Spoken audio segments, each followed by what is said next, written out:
Z Wolfensteinem mam trochę problem. Najnowsze odsłony są mocno nierówne. Po fenomenalnym New Order i ciekawym dodatku Old Blood przyszedł czas na odcinanie kuponów w New Colossus, który nie przypadł mi do gustu, i teraz Young Blood, w którym o dziwo bawiłem się lepiej niż w Colossusie, ale trzeba być świadomym, że gra cierpi na spore problemy w prowadzeniu rozgrywki, jak i problem z własną tożsamością, czym w zasadzie tytuł miał być. BJ Blazko to dziad. Wynalazł strzelanki FPS. No w sumie nie do końca, bo pierwszy był Ken, ale powiedzmy, że Blazko bardziej się zapisał w annałach historii. Od 27 lat łoi Niemców po hełmach, zabijając Hitlera kilkukrotnie, mierząc się z coraz nowszymi wynalazkami Rzeszy. Charakterystyczne niebieskie oczy i kwadratowa szczęka towarzyszą nam od lat. Niestety czas płynie nieubłaganie. Blazko osiągnął swój cel. Zatłukł Hitlera i wraz z Anią zaszył się gdzieś w jakiejś wiosce, czekając na urodziny swoich córek. Córki się urodziły, zaczęły trenować pod okiem i w cieniu kwadratowej szczęki Blazkowicza, aż któregoś dnia, ni stąd, ni zowąd, Blazko znikł. Nikt nic nie wie, nikt nic nie słyszał, ale tropy prowadzą do Francji, do okupowanego Paryża. Dwie córki, Jessica i Sofia, tutaj szkoda, że jeden z nich nie urodził się chłopiec, wtedy mógłby być Brianek i Jessica, ochoczo ruszają szukać ojca wraz z przyjaciółką Abi. Szybko trafiają na francuski ruch oporu i od teraz dla francuskich niemot będą robić za służące, wykonując przeróżne zadania, bo żabojadom nawet się nie chce wyściubić nosa poza katakumby. Okej, fabuła zasysa po całości. Jeśli przyłożymy do tego bogatą fabularnie fabułę New Order z rewelacyjnie zarysowanymi postaciami zagubionego w nowych czasach BJ'a, to w zasadzie z Young Blood zostanie jedynie skidmark z Sedesie. Trochę smutek, że tak piękną historię tutaj spłaszczono do zupełnie nieciekawej fabuły, która w sumie nawet mnie nie obchodziła. Na początku wybieramy postać, którą dziewuszką chcemy ruszyć do boju. W zasadzie różnią się tylko wyglądem, ale można dorzucić im dowolny hełm czy broń białą. W sumie poza jedną perką z używaniem mocy to kosmetyka, która nie wpływa zupełnie na nic. Gdy ustalimy wszystko, możemy ruszyć w bój w trybie kooperacyjnym lub samotnie, gdzie drugą lafiryndą steruje konsola. I choć gra wygląda jakby była stworzona dla trybu kooperacyjnego, to w zasadzie to trochę taka zasłona dymna. Owszem, w koopie jest nawet zabawnie, ale nie bardziej niż w graniu z konsolą, co sam testowałem z panem Tomkiem Drabikiem, znanym także jako Kłaz. Do Machine Games dołączyło Arkane Studio, które chyba przeforsowało hubową budowę gry, jaka sprawdzała się w Dishonored, ale niekoniecznie w Wolfensteinie. Już wyjaśniam. Z katakumb możemy ruszyć na jedną z kilku dzielnic Paryża, do której przenosimy się metrem. Mapki są spore, pełne sekretów, przejść, tajemnic, jest sporo ścian do obwąchania. Ponadto są tak skonstruowane, że do niektórych miejsc dostaniemy się na kilka sposobów, a niektóre drzwi otworzymy, gdy zdobędziemy odpowiedni sprzęt. I to jest w sumie okej, bo dzielnice Paryża wyglądają całkiem fajnie, ale mapki będziemy przemierzać do wyżygania. Sporo zadań jest w tych samych miejscach. Często dostajemy jakieś zadania do wykonania na już, które zaczynają się powtarzać. Na przykład zdobywanie enigmy miałem 3 razy. Co oni popsuli poprzednie, czy zalali herbatą z żabich łódek? Zadania są średnio ciekawe, zazwyczaj coś uruchom, coś przynieś lub uratuj. Sztampa aż boli. Na domiar złego za każdym razem przeciwnicy się respawnują, co doprowadza do szału.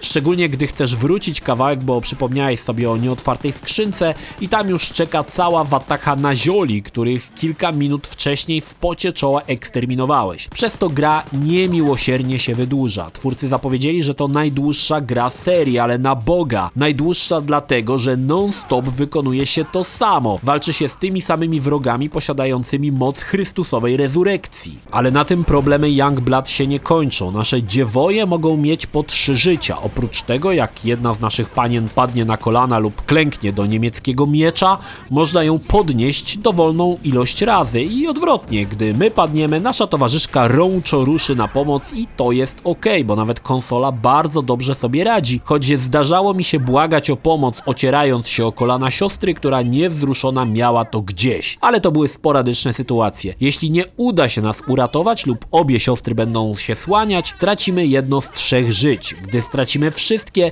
zaczynamy od nowa. Pół biedy, że życia można znaleźć w odpowiednich skrzynkach i to jest okej. Problem się zaczyna, jak życia się skończą, bo gra w zasadzie nie ma checkpointów. Przytoczę tutaj sytuację z Kłazem. 2 godziny mordowaliśmy Niemców, znaczy nazistów, aby dostać się do jednego z 3 superkomputerów. Pech chciał, że przy samym końcu padł net, co automatycznie wywaliło nas z gry. Po ponownym wczytaniu okazało się, że 2 godziny poszły się przepadły. I trzeba naginać dokładnie to samo od nowa. Nawet znajdźki się nie zapisały. Jakbyśmy w ogóle w tą misję nie grali. Tym bardziej to boli, gdy jesteś już na samym końcu, przy bossie i giniesz i musisz zaczynać wszystko od nowa. Słabo. Bardzo słabo. Ponarzekałem, ale Wolfenstein strzelaniem stoi. Kiedyś to było, bo stał jeszcze fabułą i długimi, zacnymi cutscenkami. Teraz jedynie stoi strzelaniem, które jest zrobione wzorowo. Givery można upgrade'ować w kilku kategoriach, dopasowując każdą z nich do naszych potrzeb. Oczywiście nie za darmo, do tego trzeba mieć srebrne monety, które zbieramy ze skrzynek lub one sobie tak leżą na ulicy, srebrne monety, ktoś rzucił na chodnik. Fajne jest to, że każdą z broni można tak zmodyfikować, że zaczyna przypominać coś innego. Powróciły oczywiście kraftwerki, prądowe, laserowe i diesele, które chyba były w poprzednich częściach. Strzelanie jest ok i sprawiało mi radochę, a kolejne masakry na ulicach Paryża dostarczały odpowiedniej dawki adrenaliny. Naprzeciw nam stają przeróżnej maści naziole, okutani w ogromne zbroje motherfuckerzy, potężne mechy, jeszcze potężniejsze mechy, psy różnej maści, cała rzesza, 4. rzesza niemilców pragnących unicestwić córy Blasco, choć ja bym je nazwał siostrami cringe, zaraz wyjaśnię. Niestety im dalej w las, tym ciała wrogów są coraz bardziej gąbczaste, przyjmują tony amunicji na twarz i nic sobie z tego nie robią. Absurdem są oddziały Jager w postaci blond dziewuszek w samych mundurach, które przyjmują na dziąsło cały magazynek ze strzelby z odległości metra i jeno się rubasznie zaśmieją. Absurdem jest to, że często brakowało mi amunicji, aby powalić co większych świniaków.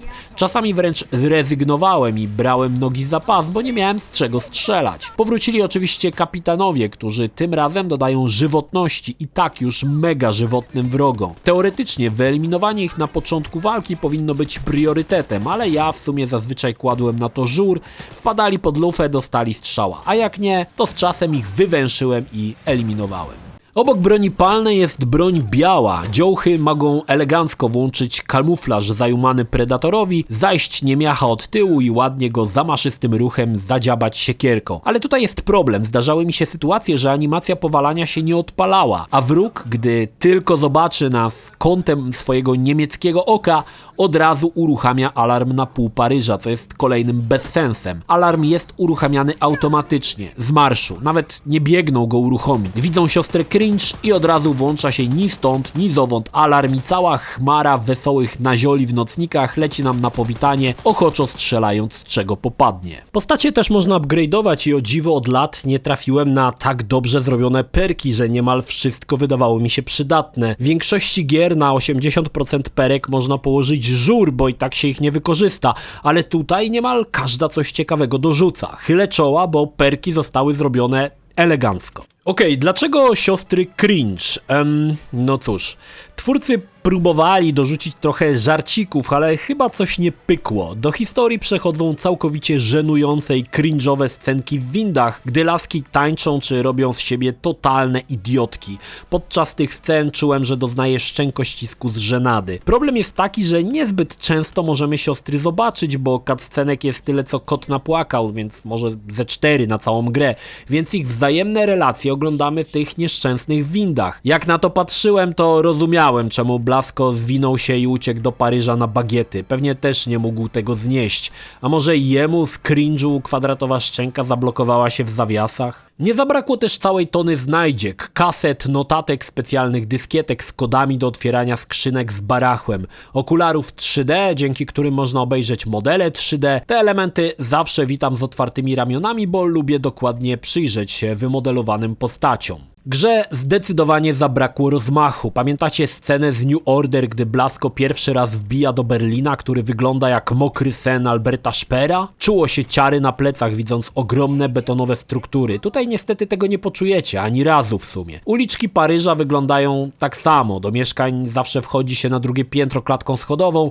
a podziemia to zwyczajne Ctrl-C, Ctrl-V klikane do znudzenia. Przecież Paryż aż się prosi o odwiedzenie katedry Notre Dame, wieży Eiffla, Père Lachaise, pól elizejskich, Louvru, wszystko można było oddać w duchu nazistowskich Niemiec. Ileż by było frajdy, gdyby na przykład zamiast Mony Lizy wisiał portret Adolfa w tej samej pozie. Potencjał Paryża niestety został całkowicie pokpiony. Co z tego, że raz widać w oddali katedrę Notre Dame? Ja chcę tam być, zobaczyć, co Niemcy z nią zrobili, a tak w zasadzie gra mogłaby się dziać w Sosnowcu albo w Koziej Wólce i niewiele by to zmieniało. Do gry dorzucono koop, w którym każdy z graczy wciela się w jedną z dziewoi. Graliśmy w to z Kłazem i było okej, znaczy nie czułem nic porywającego. Można było sobie pogadać o pierdołach podczas gry, ale samo wspólne mordowanie Niemców nawet nie miało nic z taktyki, które tak idealnie oddano w Ghost Recon Wildlands od Ubisoftu. Od łażenie po cichu do momentu, aż ktoś któregoś nie zobaczy i potem naparzanie, ile fabryka dała w coraz mocarniejszych przeciwników. Jeśli chodzi o płynność, też nie można się doczepić. Gra oscyluje w granicach 60 ramek na Xbox One X, nawet przy największych zadymach. Autorzy dorzucili opcjonalne skalowanie rozdzielczości, aby bardziej utrzymać docelowy klatkarz. Tak czy tak, ilość ramek nie spada poniżej 55 według moich obserwacji. Jeśli chodzi o rozgrywkę, jest płynnie, jest szybko. Tak jak powinno być. Paradoksalnie grało mi się w to całkiem przyjemnie. Odkrywanie tajemnic uliczek